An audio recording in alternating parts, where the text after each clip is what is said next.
दिन रात बोहा घर के बुतामा, भूल के हवे जी सजना सवरना। चंदा के मुखड़ा देखे रहे कबू आई रिहिस जब बन के दुल्हनिया।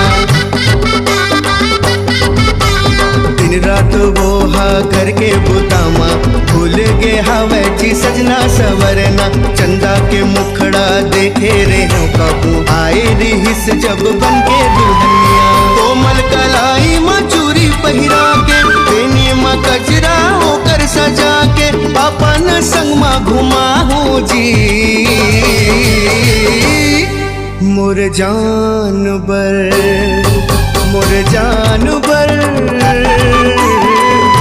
काजर लेना है जी, होठ के लाली जी पाउडर लेना है।